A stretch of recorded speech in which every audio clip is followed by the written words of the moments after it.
Sono Ciro Oliva, 25 anni del quartiere Renesanità. Siamo qui da Concettine Trissanti.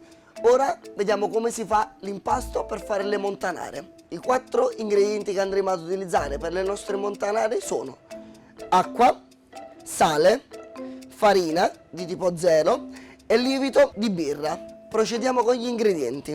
Iniziamo a mettere dell'acqua all'interno di una bolla. Andiamo a metterci del sale, quindi del fior di sale integrale da Trapani, e poi del lievito di birra. Lo facciamo sciogliere all'interno della nostra acqua insieme al sale. Dopodiché andiamo ad aggiungerci della farina di tipo 0 e man mano andremo a mescolare il nostro impasto. Man mano andiamo a mescolare con le nostre mani, mi raccomando di sciogliere tutti i grumi all'interno della nostra acqua fin quando man mano andiamo ad aggiungere il restante della farina. Andiamo a fare un piccolo vortice con la bolla sempre ferma e andiamo sempre a girare e a dare ossigeno al nostro impasto. Ora ascoltiamo con le nostre mani il punto di forza del nostro impasto e da come vediamo è veramente perfetto. Allora, ed eccoci qua che stiamo riuscendo a trovare il punto di pasta del nostro impasto. Fate leggermente un po' più di forza, quindi come storicamente facevano le massaie in casa con il pane, quindi sempre un punto di forza ma nello stesso momento toccandole in maniera delicata per sempre sciogliere tutti i grumi all'interno del nostro impasto che viene direttamente in maniera perfetta. Ed eccolo qua ed è pronto. Eccolo qui, vediamo se la consistenza e la forza è giusta del nostro impasto.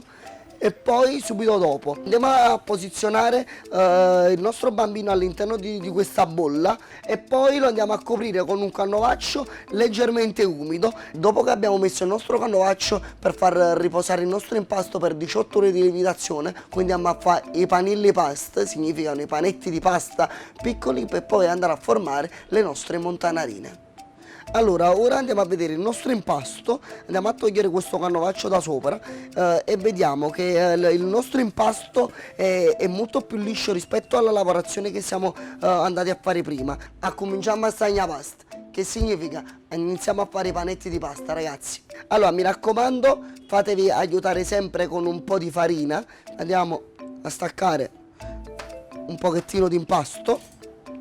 Andiamo a fare i nostri panetti intorno ai 30 grammi pugno fermo e poi andiamo a staccare. Ed ecco qui che andiamo a fare questo movimento, quindi andiamo leggermente a toccare il nostro impasto per farlo diventare sempre in maniera più preciso ed omogeneo. Lo andiamo a girare tipo come se fosse una pallina.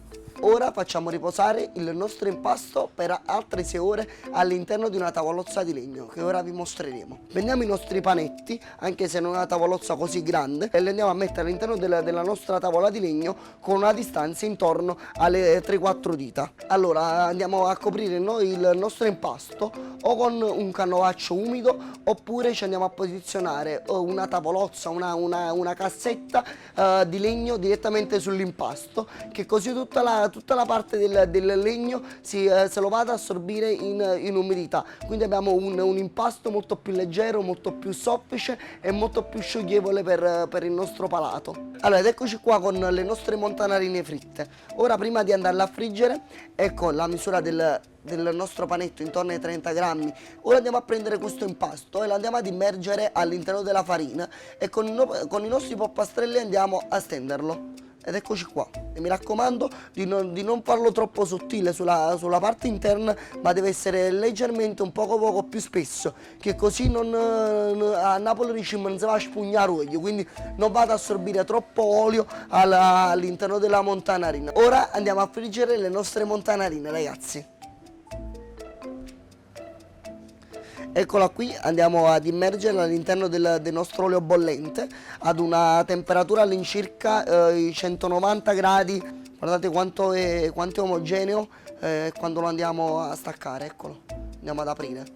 Ovviamente voi vi scottate, io non tanto.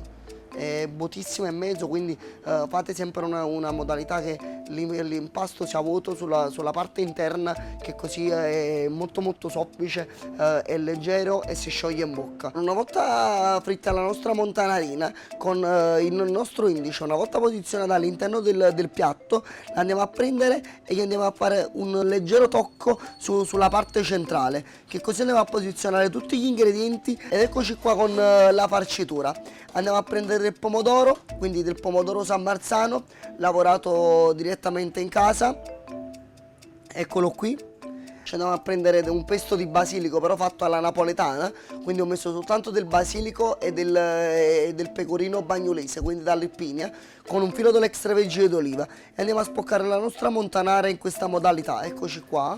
Dopodiché prendiamo il nostro latte di bufala, quindi eccolo qui, leggermente un po' sciolto, e lo andiamo a posizionare sopra e anche a bordo piatto. Prendiamo un altro pochettino di pomodoro e lo andiamo ad appoggiare così a bordo piatto, da come vedete, guardate, fatto in questa maniera, che così dopo subito il primo morso scendiamo a fare la scarpetta a bordo piatto. Prendiamo del parmigiano reggiano con una stagionatura 48 mesi, ma potrebbe essere un 24 mesi o altro ancora, e lo andiamo a prendere e lo andiamo a mettere a bordo piatto. Mi raccomando di non metterlo sopra, che deve essere proprio la scarpetta che facevo io quando ero piccolo, con un pomodoro e basilico con il formaggio. Un po' di basilico dalla nostra piantina. Questa qui è una montanarina che andrà in carta nel periodo estivo, quindi per primavera-estate. Andiamo a preparare la nostra seconda montanara. Prendiamo della pancetta cotta e sgrassata, una pancetta con dei sentori e dei sapori di porchetta. Andiamo a prenderci la nostra ricotta e la siamo andati a mettere all'interno di questa sacca a poche. Andiamo a prendere la ricotta e lo andiamo a mettere sopra la nostra montanara in questa maniera a vortice.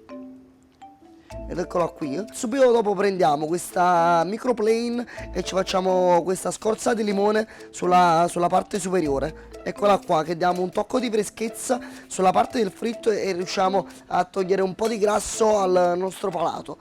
Sempre una fogliolina piccolissima di basilico ed eccola qui che è pronta. Questa qui l'ho chiamata a nome mio, quindi la montanara secondo Ciro, pancetta, ricotta e limone. Questa qui è una montanarina che ho dedicato a tutte le mamme, quindi a tutte le nonne napoletane, con dei semplici elementi, quindi polpetta e friarielli.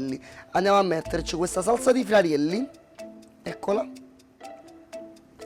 quindi dei friarielli prima sbollentati, poi spadellati in padella con aglio, olio e un po' di peperoncino, e poi dopo andiamo a prendere questo ragù che ha fatto una cottura intorno alle 6 ore, con la tracciulella, con la salsiccia, con la polpetta, con la cotone. Prendiamo una delle polpette che siamo andati a fare, eccola qui, e andiamo a mettere sopra la nostra montanara. Ci prendiamo un po' di sugo, che così lo andiamo a dare un tocco di sapore, eccola qui. Ce la mettere un po' in abbondante perché mi piace a me in più, e poi alla fine un pizzico di pepe sopra, ed eccola qui, la montanara dedicata a tutte le mamme napoletane. Enjoy guys!